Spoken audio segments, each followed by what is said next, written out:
5 years of international scrutiny, diplomatic pressure, and advocacy campaigns have produced virtually no meaningful change in Mauritania's slavery crisis, because the fundamental structures that make human bondage profitable and socially acceptable remain completely intact. The government has mastered the art of performative reform by establishing agencies, passing laws, and making public statements that create an illusion of progress while ensuring that actual slavery practices continue undisturbed.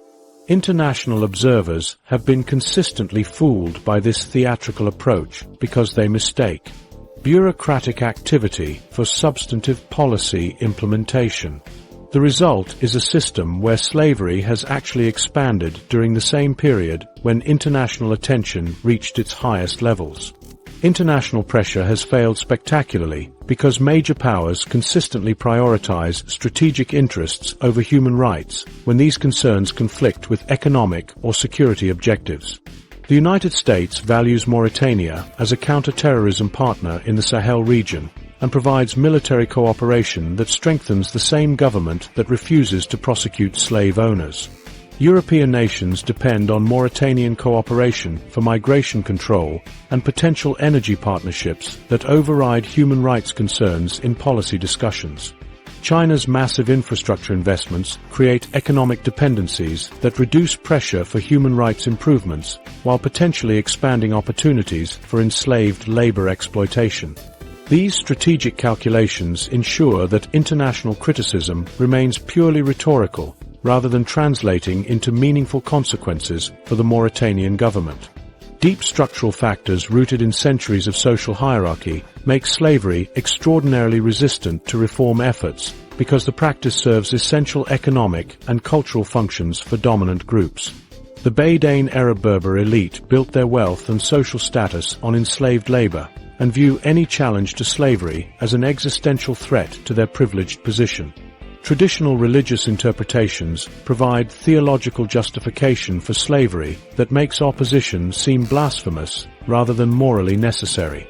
The caste system that places enslaved people at the bottom of social hierarchies receives reinforcement through daily interactions, marriage restrictions, and cultural practices that normalize human ownership. These structural elements operate independently of legal frameworks and government policies, making slavery resilient against superficial reform efforts. Economic incentives continue overwhelming moral and legal prohibitions because slavery remains extraordinarily profitable for owners who face virtually no risk of prosecution or financial penalties. Enslaved workers cost nothing beyond minimal food and shelter while generating substantial revenues through livestock care, agricultural production, domestic service, and mining operations. The economic value of unpaid labor has increased as new industries like gold mining and fishing create additional opportunities for exploitation. Climate change has made enslaved labor more valuable, rather than less so, because environmental challenges require more intensive work to maintain agricultural and pastoral operations. International commodity prices directly influence slavery intensity as owners increase exploitation when higher prices make enslaved labor more profitable. Political instability throughout neighboring countries has worsened Mauritania's slavery situation by creating refugee populations vulnerable to enslavement and reducing international attention to human rights issues. Mali's ongoing security crisis has displaced thousands of people who flee across borders seeking safety and become targets for slave owners seeking fresh labor.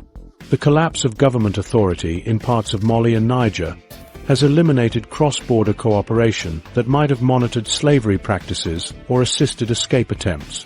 Regional security concerns have shifted international focus away from human rights violations toward counter-terrorism cooperation that benefits the Mauritanian government regardless of its slavery record. Multiple forms of discrimination intersect to make slavery particularly persistent because enslaved people face systematic exclusion based on race, ethnicity, class, and legal status simultaneously. The Harotan descendants of enslaved people experience ongoing discrimination that limits their economic opportunities and political participation even when they achieve legal freedom. Traditional ethnic hierarchies privilege Arab Berber groups over black African populations in ways that make slavery appear natural rather than criminal. Gender discrimination compounds other forms of exclusion for enslaved women who face sexual exploitation and forced breeding programs in addition to labor exploitation. These intersecting disadvantages create multiple barriers to freedom that operate even when individual forms of discrimination might be addressed. Previous anti-slavery efforts have failed because they focused on legal reforms and awareness campaigns rather than addressing the economic and social structures that make slavery profitable and culturally acceptable. International organizations have invested millions of dollars in programs that create impressive documentation and training materials while having zero impact on actual slavery practices. Government agencies established to combat slavery have become bureaucratic tools for managing international criticism rather than institutions committed to eliminating human bondage. Legal reforms have created the appearance of progress, while including loopholes and enforcement gaps that ensure continued impunity for slave owners. Current trends suggest significant deterioration rather than improvement in slavery conditions because all the factors that drive human bondage are intensifying rather than diminishing. Climate change continues worsening environmental conditions that force vulnerable populations into desperate situations where slavery becomes their only survival option. Economic pressures from international markets are increasing rather than decreasing the profitability of enslaved labor in various industries.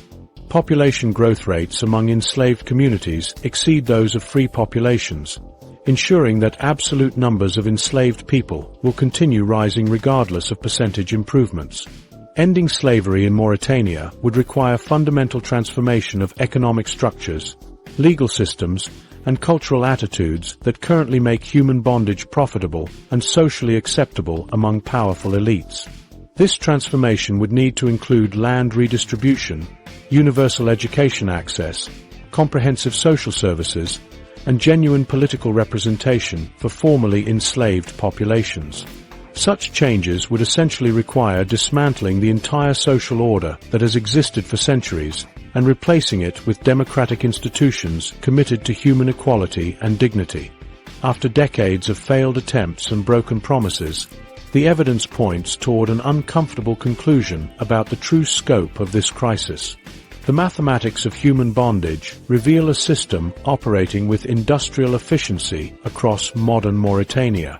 Conservative estimates place between 110,000 and 150,000 people in slavery today, representing an increase rather than decrease from previous years.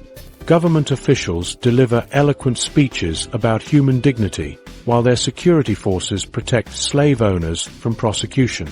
Courts dismiss cases on technical grounds while enslaved families work the same land their ancestors worked for generations. International powers provide military cooperation and development aid while avoiding meaningful pressure for change. This crisis continues because it serves the economic interests of traditional elites who view enslaved people as essential business infrastructure rather than human beings deserving freedom. Until international consequences match the severity of these crimes, slavery will persist in Mauritania regardless of laws, speeches, or diplomatic promises.